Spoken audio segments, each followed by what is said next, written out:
आज मेरी शादी थी। हर लड़की के अपनी शादी को लेकर कुछ सपने होते हैं। वह अपने अरमान अपनी शादी के लिए बचा कर रखती हैं, लेकिन मेरी शादी जो हुई थी वह दूसरी शादियों से ज़रा अलग थी। यह शादी कम और एक सौदा ज़्यादा थी, मेरी मजबूरी का सौदा। मैं विदा होकर अपने ससुराल आ गई। मेरे ससुराल में सिर्फ मेरा पति और मेरे ससुर ही थे मेरा स्वागत करने के लिए। वहाँ पर कोई भी नहीं था। मुझे सीधा मेरे पति के कमरे में पहुंचा दिया गया। मैं दुल्हन बनकर बैठी थी, सड़ा सा जोड़ा पहना, एक आम सी दुल्हन। आने वाले वक्त के डर की वजह से मेरा दिल तेज़ तेज़ धड़क रहा था और हाथों पर बार बार पसीना आ रहा था। मुझे अपने पति के बारे में सुनी गई बातें दिमाग में घूम रही थी। अरे इससे शादी मत करो, वह पागल है। अरे वह तो साइको है। अरे तुम तो अच्छी भली पढ़ी लिखी लड़की हो, फिर क्यों इस पागल इंसान से शादी करने की बेवकूफ़ी कर रही हो। एक बात मेरे दिमाग में चल रही थी। घबराहट से गला सूख चुका था। मैं अपने घबराहट पर काबू पाने की कोशिश कर रही थी कि इतने में मेरा पति अंदर चला आया। मैं थोड़ा सिमट गई। वह आकर मेरे पास बेड पर बैठ गया और मुझसे कहने लगा कि अपना घूंघट उठाओ। मुझे यह बात बहुत अजीब लगी, लेकिन मैंने पहले ही अपने पति के बारे में इतनी अजीब अजीब बातें सुन रखी थी, इसीलिए मैंने उसकी बात मानी और अपना घूंघट खुद ही उलट दिया। मगर जैसे ही मेरी निगाह उसके चेहरे पर पड़ी तो मैं चौंक उठी और उसने भी चौंक कर अजीब नज़रों से मेरी तरफ देखा और कितनी देर तक टकटकी लगाए मुझे देखता रहा। और न जाने उसे क्या हुआ, वह एकदम से उठकर कमरे के टेरेस पर चला गया। मेरा नाम तन्वी है और मैं एक गरीब घराने से संबंध रखती हूँ। घर में मेरे अलावा माता पिता और एक छोटा भाई भी है। भाई अभी छोटा है और गवर्नमेंट स्कूल में पढ़ रहा है, जबकि मैं इंटर करके दिल्ली की एक मशहूर यूनिवर्सिटी में स्कॉलरशिप पर पढ़ रही थी। वहाँ पर मेरी जैसी लड़कियाँ बहुत कम थी जो गरीब फैमिली से हो। यहाँ पर अच्छे अच्छे अमीर घरों के लड़के और लड़कियाँ पढ़ने आती थी, इसीलिए मैं शुरू से ही अपने आप में ही मगन रहती थी। मेरी कॉलेज में भी किसी से दोस्ती नहीं थी और अब यूनिवर्सिटी में भी किसी से कोई दोस्ती नहीं थी। बस प्रेजेंटेशन के लिए क्लास का जो ग्रुप सर ने बनाया था उसके साथ कभी कभी स्टडी की डिस्कस कर लेती थी। लेकिन इन्हीं दिनों में जयपुर से एक लड़का राघव माइग्रेन होकर हमारे डिपार्टमेंट में आया। उसके आते ही पूरे डिपार्टमेंट में इसकी चर्चा होने लगी। वह बहुत हैंडसम था और हर लड़की उससे बात करने की तमन्ना रखती थी। मैंने भी जब पहली बार उसे देखा तो अपना दिल दे बैठी थी। लेकिन वह तो जैसे चाँद था जिसे मैं छूने की तमन्ना कर सकती थी, लेकिन छू नहीं सकती थी। मेरे साथ ऐसा पहली बार हुआ था, लेकिन मैं फीलिंग्स को अंदर ही दिल में दबाए रखा और कभी किस पर जाहिर नहीं होने दिया। क्लास में जब नए ग्रुप बने तो राघव मेरे ग्रुप में शामिल हो गया। अब अक्सर यह होने लगा कि हमारी बातचीत पढ़ाई के सिलसिले में होने लगी। कभी कभार राघव मेरे नोट्स भी बना देता, वक्त यूँ हर तरह से पढ़ाई में मेरी मदद करता, असाइनमेंट में मेरे साथ मेरी मदद करता, जबकि किसी और लड़की से वह बात भी नहीं करता था। कुछ लड़कियां तो मुझसे कहने लगी कि राघव तुम्हें पसंद करता है, लेकिन मैं उनकी बात कम ही एक कान से सुनकर दूसरे कान से निकाल देती, क्योंकि मुझे अपनी औकात का पता था। बेशक मैं बहुत खूबसूरत थी, लेकिन मेरा स्टेटस राघव के स्टेटस के साथ मैच नहीं करता था और वह कोई पागल था। वह अपनी अच्छी लड़कियों को छोड़कर मुझे पसंद करता। वह मुल्क की हाई प्रोफाइल फैमिली से ताल्लुक़ रखता था और मैं एक निचले तबादले से ताल्लुक़ रखती थी जिसका बाप सब्ज़ी बेचता था। यूनिवर्सिटी का वक्त कैसे गुजर गया कुछ खबर ही ना हुई। मैंने कभी राघव से अपने प्यार का इजहार नहीं किया था और ना ही कभी राघव ने मुझे कोई फालतू बात की। आज हमारा यूनिवर्सिटी में आखिरी दिन था, लेकिन आज राघव नहीं आया। मेरे दिल को अजीब सी बेचैनी लगी हुई थी। मैंने बहुत इंतज़ार किया। मैं आखिरी बार उसको देख लेना चाहती थी, लेकिन न जाने क्यों वह नहीं आया। हमने तो कभी एक दूसरे को अपना नंबर भी नहीं दिया था, कभी इसकी ज़रूरत ही नहीं पड़ी थी, और आज आखिरी दिन भी वह ना आ सका। मैं बड़े बुझे दिल के साथ यूनिवर्सिटी से घर आई। मेरा आखिरी दिन बहुत बड़ा गुजरा था। कुछ दिन तो यूनिवर्सिटी की थकान उतारने में गुजर गए, लेकिन फिर यूनिवर्सिटी छोड़ने के कुछ समय बाद जिंदगी ने ऐसा पलटा खाया कि मैं दंग रह गई। पिताजी को अचानक काम के दौरान हार्ट अटैक हुआ और वह कई दिनों तक अस्पताल में दाखिल रहे। काम तो बंद हुआ ही था, साथ ही साथ टेस्टों के दौरान पता चला कि पिताजी के वाल्व बंद हैं और दिल की मेजर सर्जरी करवानी पड़ेगी। हमारी इतनी हैसियत नहीं थी कि हम इतना महंगा इलाज अफोर्ड कर सकें। इस वक्त सरकारी अस्पताल से इलाज करवा के पिताजी घर तो आ गए, लेकिन डॉक्टर ने सख्ती से उन्हें आराम करने को कहा। पिताजी अब ज़्यादातर घर पर ही रहते थे। वह बहुत कोशिश करते कि काम पर जाए, लेकिन मैं उन्हें मना करती और काम पर जाने से नहीं रोकती और काम पर नहीं जाने देती। एक दिन मुझसे चोरी छिपे वह काम पर चले गए तो तबीयत ज़्यादा ख़राब हो गई, तो पिताजी भी खुद ही कहने लगे कि अब जब तक ठीक ना हो जाऊं तब तक काम पर नहीं जाऊंगा। लेकिन फिर ऐसा कब तक चलता। घर में मौजूद जितना भी राशन था वह ख़त्म होने को आ गया। जितनी जमा पूंजी थी वह भी थोड़ी थोड़ी करके ख़त्म होने लग गई थी। हमने घर भी बदल लिया, अब एक कम किराए पर छोटा घर ले लिया। माँ का परेशान चेहरा देखकर मैं खुद परेशान हो जाती। भाई तो अभी बहुत छोटा था, इसीलिए सवाल ही पैदा नहीं होता वह काम करेगा, तो मुझे ही बाहर काम पर निकलना पड़ा। पहले तो पिताजी की ही सब्जी की रेडी निकाल के घर के बाहर लगा ली। प्रतिदिन सुबह मम्मी के साथ जाकर मंडी से ताज़ा सब्जी ले आई और घर के बाहर बेचकर देती, लेकिन इसमें इतने पैसे नहीं बचते थे कि हमारे घर के खर्चे पूरे हो जाते थे। लेकिन पिताजी के इलाज के लिए पैसे कहाँ से आते।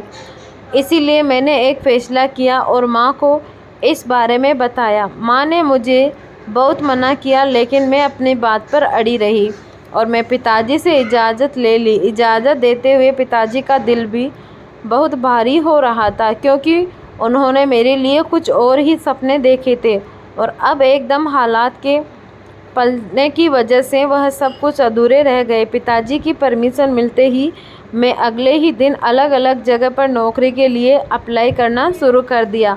अखबार मंगवाया, उसमें नौकरी के ऐड देकर बहुत जगह अप्लाई किया, लेकिन पूरा 1 महीने में नौकरी के लिए अप्लाई करती रही और मुझे कहीं भी नौकरी नहीं मिली। इंटरव्यू की कॉल आई, मैं इंटरव्यू देने जाती, लेकिन ऐसा लगता जैसे वहाँ पर पहले ही नौकरी के लिए सिलेक्शन हो गया हो और मैं इंटरव्यू बस एक फॉर्मेलिटी हो। लेकिन फिर इन्हीं दिनों में एक जगह पर मेरी नौकरी लग गई। मेरी सैलरी बहुत ज़्यादा नहीं थी, लेकिन अच्छी थी। मैं अच्छे से खिल उठी और फ़ौरन ज्वाइन कर लिया। अभी मुझे ज्वाइन किए हुए कुछ ही दिन गुजरे थे। एक दिन बॉस ने मुझे अपने कमरे में बुलाया और कहने लगे, मिस तन्वी, आपकी कितनी काबिलियत है और जितना आप अच्छा काम करती हैं उसके हिसाब से आपकी सैलरी और पोस्ट कुछ कम है। आपको नहीं लगता क्या? बॉस ने मुझे यह सवाल किया तो मैं थोड़ा गड़बड़ा गई कि हाँ बोलूँ या ना, लेकिन फिर हिम्मत जमा करके कुछ मैंने हाँ कह दिया और वह कुछ देर मुझे गहरी नज़रों से देखते रहे। मुझे उलझन होने लगी, लेकिन फिर वह कहने लगे, आपकी सैलरी और पोस्ट बढ़ सकती है, लेकिन अगर आप मुझे खुश कर तो। उसने कहा तो मैं उलझन भरी नज़रों से उसकी तरफ देखा और पूछा, कैसे कर सकती हूँ? वह बड़ी कमीनी सी हंसी हंसते हुए कहने लगा, मिस तन्वी, अब आप समझदार हैं, समझ सकती हैं, इसके लिए आपको बस मुझे खुश करना होगा। बॉस की बात सुनकर मेरे तो तन बदन में आग लग गई। मैं एकदम गुस्से से खड़ी हो गई और कहने लगी कि तुम जैसे कमीनों की वजह से ही लड़कियां घर से निकलने को डरती हैं। मैं लानत भेजती हूँ तुम पर और तुम्हारे काम पर। मैं गुस्से से यह कहती हुई ऑफिस से बाहर आ गई। पीछे से वह कमीना बस मुझे आवाज़ ही देता रह गया। मेरी आंखों से आंसू बहते हुए थे। मुझे अपने आप पर इतना लाचार और मजबूर लग रही थी। यह दुनिया मजबूर और लाचार लोगों की नहीं थी। मैं कितनी देर इसी तरह से बेमकसद सड़क किनारे चलती रही, लेकिन आखिर कब तक? घर तो जाना ही था ना। घर पहुंचकर माँ ने मेरा परेशान चेहरा देखा और पूछने लगी, क्या हुआ है तन्वी, तुम इतने परेशान क्यों हो? माँ के पूछने की ही देर थी कि मैं फूट फूट कर रोने लगी और माँ को सारी बात सच सच बता दी। माँ ने मुझे अपने साथ लिया और हौसला दिया, वह कहने लगी, बेटा अब तुम घर से बाहर निकली हो तो तुम्हें इस तरह के बहुत से भेड़ियों से लड़ना होगा। ऐसी बहुत सी दरिंदों तुम्हारे रास्ते में आएंगे, लेकिन तुम्हें हिम्मत और समझ से काम लेना होगा। माँ ने इसके बाद मुझे बहुत समझाया, पर मैं अब काफ़ी हद तक परेशान हो गई थी। अगले दिन मैं हिम्मत और हौसले से नई जॉब देखने लगी और फिर जल्द ही मेरी किस्मत ने मुझे एक इंटरप्राइजेज़ में नौकरी मिल गई। यह नौकरी पहले वाली नौकरी से बहुत अच्छी थी, सैलरी भी ज़्यादा थी और पिंक रेड ड्रॉप की सुविधा भी थी। मुझे अब काफ़ी आसानी हो गई थी। यहाँ पर काम करते हुए मुझे 3 महीने हो गए थे। यहाँ का माहौल अच्छा था। मैंने आज तक सिर्फ अपनी कंपनी हेड को ही देखा था। हालांकि ऑफिस में बॉस के बेटे की बातें होती थी।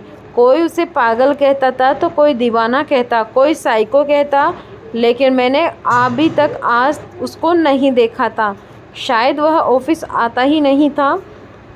मैं भी अपने काम से काम रखती थी। लेकिन फिर इन्हीं दिनों बॉस ने वर्कर्स की एक अर्जेंट मीटिंग बुलवाई और उनकी तरफ से एक अजीब ऐलान सुनने को आया। अपने बॉस ने कहा था कि जो भी लड़की मेरे बेटे के साथ शादी करेगी और उसके साथ पूरे 24 घंटे गुजारेगी तो मैं उसे बहुत बड़ी रकम इनाम के तौर पर दूंगा। मुझे बॉस की यह बात समझ नहीं आई। न जाने उनके बेटे में क्या मसला था कि बॉस ने इस तरह का ऐलान किया था। फिर बराबर से बात सुनने को मिल रही थी। कोई भी लड़की बॉस के बेटे के साथ शादी के लिए तैयार नहीं थी। लेकिन यह बात सुनकर मेरे दिल में बार बार यही ख्याल आ रहा था कि इतने ज़्यादा पैसे मिलेंगे तो मैं ही बस बॉस के बेटे से शादी कर लेती हूँ। इन पैसों से मैं पिताजी का इलाज करवा सकती हूँ और एक बार पिताजी ठीक हो जाए तो हमारे सारे मसले हल हो सकते हैं। और फिर मैंने कौन सा यह सच की शादी होगी, फिर एक सौदा ही है ना। लेकिन दिमाग इस बात को झटक देता। दिल और दिमाग की जंग जारी थी और फिर दिल जीत गया। मैं इस आग में कूदने का फैसला करते हुए बॉस को हाँ कर दी।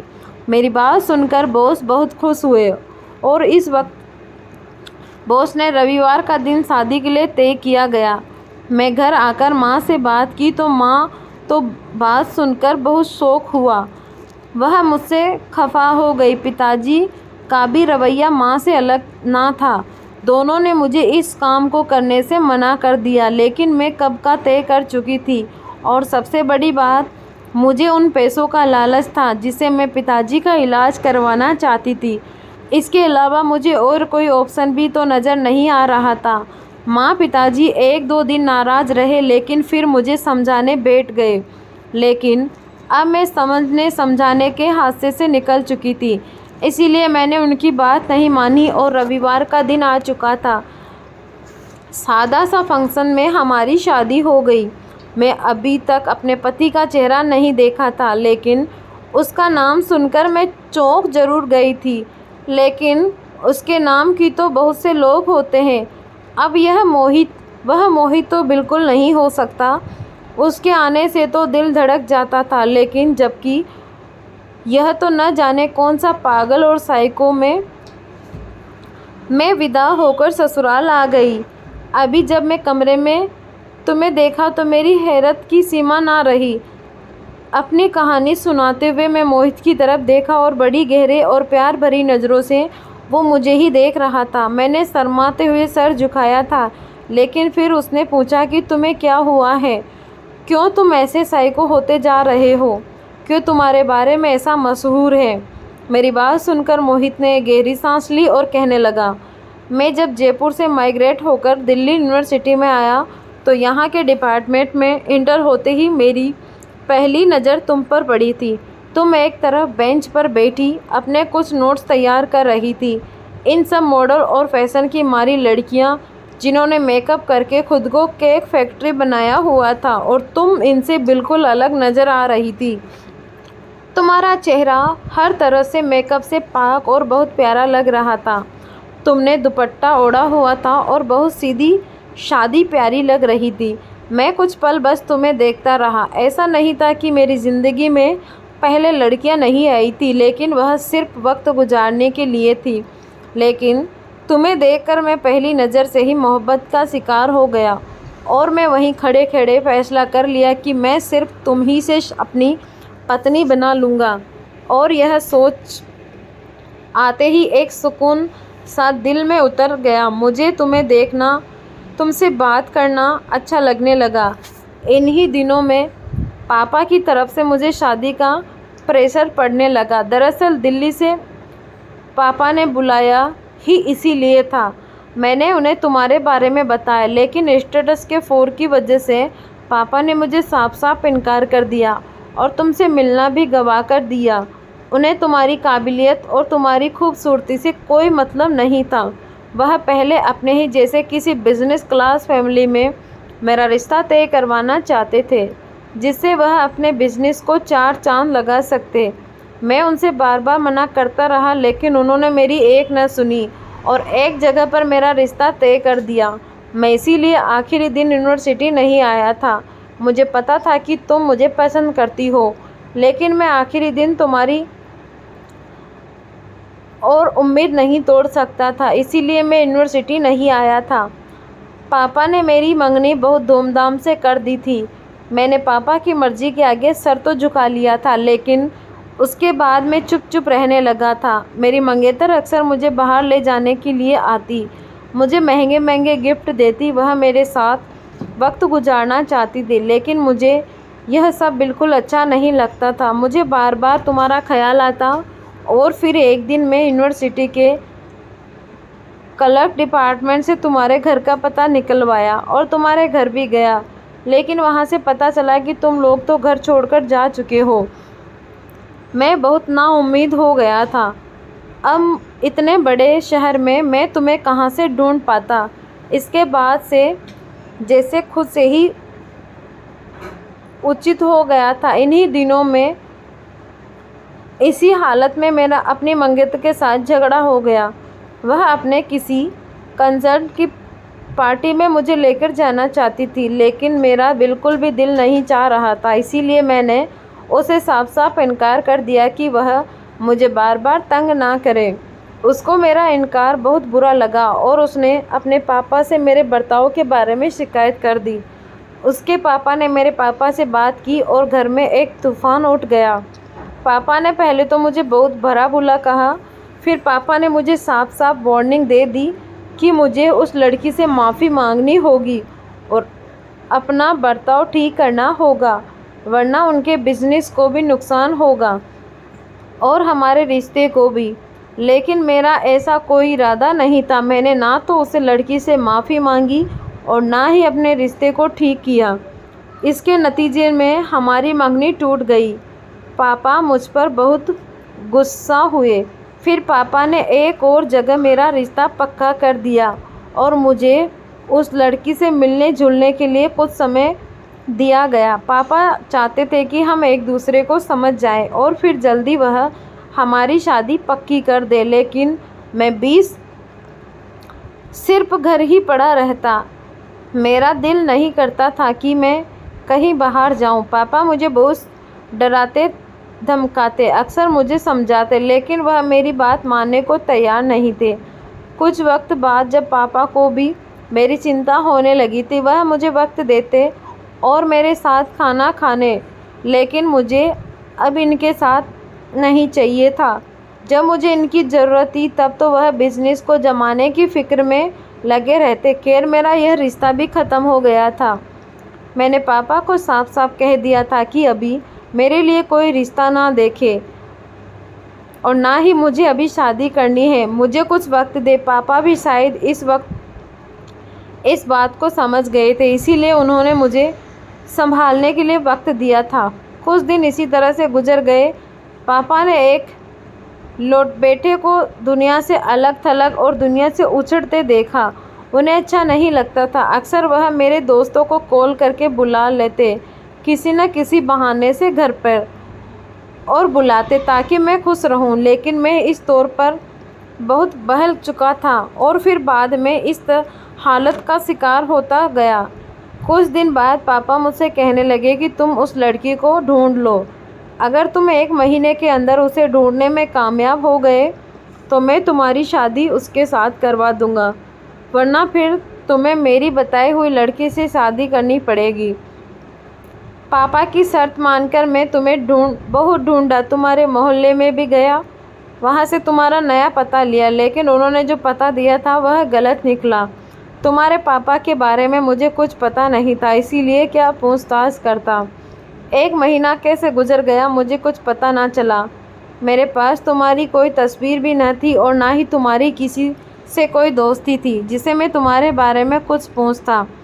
ऐसे ही महीना ख़त्म हुआ। पापा ने मुझे तुम्हारा दोबारा पूछा तो मैंने हारते हुए अंदाज में पापा से कहा, वह जिस भी लड़की से मेरी शादी करेंगे मैं तैयार हूँ। पापा तो जैसे खुशी से बेकाबू हो गए और अगले ही दिन उन्होंने कहा कि मैं इस रविवार को तुम्हारी शादी पक्की कर दी है।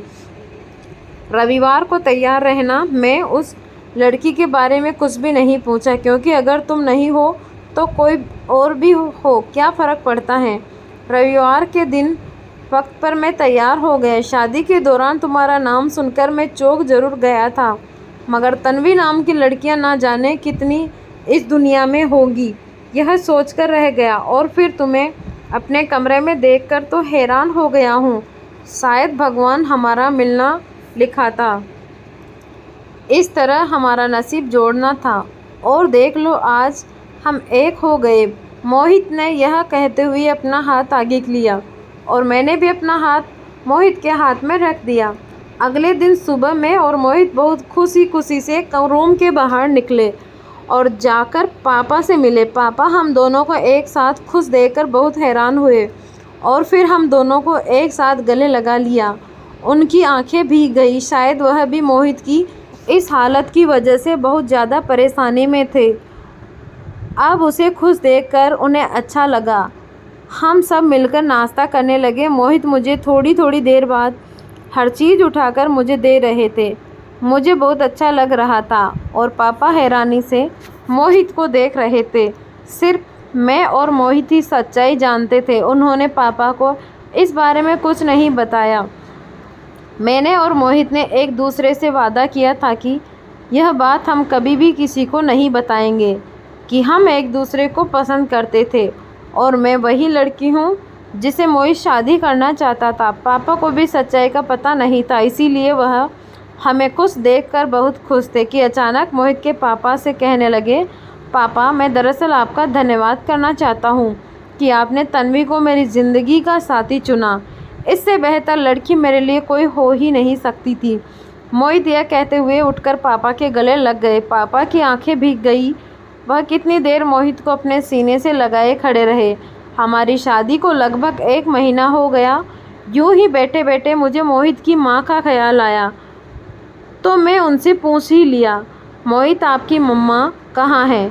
मैंने कभी उनके बारे में नहीं सुना और ना ही कभी उनकी कोई बढ़ाने और एक दूसरे का स्टेटस ऊंचा करने का सौदा था जिसे इन दोनों ने मजबूर किया और एक दूसरे को अपना लिया। मम्मी अपनी सोशल लाइफ में ज़्यादा बिजी रहती थी। वह क्लब जाती, पार्टी करती और पापा हर वक्त अपने बिजनेस को 2 से 4 करने में लगे रहते। दोनों का रिश्ता था, लेकिन वह दोनों एक दूसरे के साथ नहीं रहते थे। इन दोनों के रिश्ते में प्यार नहीं था। इसी दौरान न चाहते हुए भी कहीं मैं भी पैदा हो गया था। हालांकि मम्मी बच्चा नहीं चाहती थी, वह अभी अपने पैरों में किसी तरह की बेड़ियां नहीं डालना चाहती थी, लेकिन शायद भगवान को कुछ और ही मंजूर था और मैं इस दुनिया में चला आया। फिर पैदा होने के कुछ दिन बाद तो मम्मी पापा का आपस में मूड अच्छा रहा, लेकिन फिर उनके बीच वही झगड़ा दोबारा होने लगे। मम्मी को आपत्ति होती कि पापा उन्हें वक्त नहीं देते, लेकिन पापा को ऐतराज़ होता कि मैं जब घर आता हूँ तुम घर पर मौजूद नहीं होती। यूँ इस तरह करते करते उन दोनों के झगड़े बढ़ने लगे। मैं उस वक्त 8 साल का हो चुका था। उन्हीं दिनों में मम्मी का अफेयर सुनने में आया। मम्मी अपने से कम उम्र के लड़के के साथ अक्सर देखने को मिलती थी। पापा को वैसे तो भेजने से फुर्सत नहीं थी, लेकिन उन्होंने कोई ना कोई मिलने वाला मम्मी के बारे में बता ही देता था। जब भी पापा को ऐसा कुछ पता चला, वह नशे में धुत होकर घर आते और मम्मी को गंदी गंदी गालियाँ देते। कभी कभार तो मम्मी के ऊपर हाथ उठाने की भी कोशिश करते, लेकिन एक तो वह नशे में होते और दूसरे मम्मी उन्हें ऐसा करने से रोक देती। और फिर एक दिन मम्मी ने तलाक का केस कर दिया। पापा को जैसे ही नोटिस मिला, वह भागकर मम्मी के पास चले आए और मम्मी से मिन्नतें करने लगे, क्योंकि बिजनेस में 50% की शेयर होल्डर मम्मी थी और अगर मम्मी उनके हाथ से निकल जाती तो उसका मतलब था कि आधा बिजनेस उनके हाथ से चला जाता। पापा ने मम्मी को मनाने की बहुत कोशिश की, लेकिन मम्मी अपनी बात पर अड़ी रही। उनके ऊपर नए नए इश्क का भूत सवार था। वह पापा से तलाक लेकर दूसरी शादी करना चाहती थी। मम्मी को पता था कि पापा उन्हें आसानी से तलाक नहीं देंगे, इसीलिए उन्होंने अदालत में केस कर दिया था। पापा ने भी अपनी तरफ से बहुत बड़ा वकील किया, लेकिन मम्मी का वकील जीत गया और अदालत की तरफ से मम्मी को तलाक मिल गया था। साथ ही साथ पापा को मम्मी के 50% शेयर वापस करने पड़े, तो पापा को बहुत बड़ा झटका लगा और बहुत वक्त लगा उनको यह बिज़नेस दोबारा अपने पैरों पर खड़ा करने में। पापा को मम्मी से बहुत मोहब्बत थी। यह क्या था, पापा ने दोबारा शादी नहीं की। पापा ने सारे घर से मम्मी की एक एक चीज़ फेंक दी थी, यहाँ तक कि मम्मी की तस्वीर भी नहीं रहने दी। मेरे ऊपर इन जगहों का बहुत असर पड़ा था। मम्मी की बेवफाई और रोज़ रोज़ के झगड़े मुझे औरत जात से भरोसा ख़त्म करते गए। मैं इस तरह की ज़िंदगी अपने लिए नहीं चाहता था और ना ही अपनी ज़िंदगी में ऐसी औरत चाहता था जिसे ना घर का ख्याल हो, ना अपने पति का और ना ही बच्चों का। यह तो पता हो कि शाम को तैयार होकर अपनी पार्टी में जाना है, लेकिन यह पता ना हो कि शाम को उसका बेटा और पति क्या खाएंगे। जिस गैर मर्द से अपनी तारीफ़ सुनकर अच्छा लगता हो, मुझे ऐसी औरत नहीं चाहिए। मैं चाह रहा था कि मुझे वह औरत मिले जो मेरी अटेंशन हो और प्यार की भूखी हो, जो मुझसे मोहब्बत करे, जो मेरे घर को घर बनाकर रखे और जब अपने घर वापस जाऊं तो वह मुस्कुराती हुई मुझे दरवाजे पर वेलकम करती मिले। फिर इसीलिए जब मैं तुम्हें देखा तो मुझे लगा कि तुम ही वह औरत हो जो मेरी ज़िंदगी में यह सब ला सकती हो। हालांकि मैं अपनी सोसाइटी में से बहुत सी लड़कियां देखी, मुझे अच्छी भी लगी, लेकिन वह सब भी मम्मी की तरह ही थी। मम्मी की तरह उनके ख्याल आते, उनकी ज़िंदगी में मम्मी की ज़िंदगी जैसी ही थी। मैं धीरे धीरे इन सब से हटता होता गया और फिर बिल्कुल ही पीछे हट गया। और जब मैं माइग्रेट होकर आया तो मुझे लगा कि मेरी तलाश ख़त्म हो गई। मोहित ने यह कहते हुए प्यार से मेरे कंधे पर हाथ रखा। मैं उसके सीने से सर लगा लिया, क्योंकि मुझे मालूम था कि मोहित की मोहब्बत और साथ हमेशा के लिए मेरे लिए है और आगे की ज़िंदगी में अब खुशियाँ ही खुशियाँ हैं। तो दोस्तों, कैसी लगी आपको मेरी कहानी? अगर आपको कहानी अच्छी लगी हो तो प्लीज़ लाइक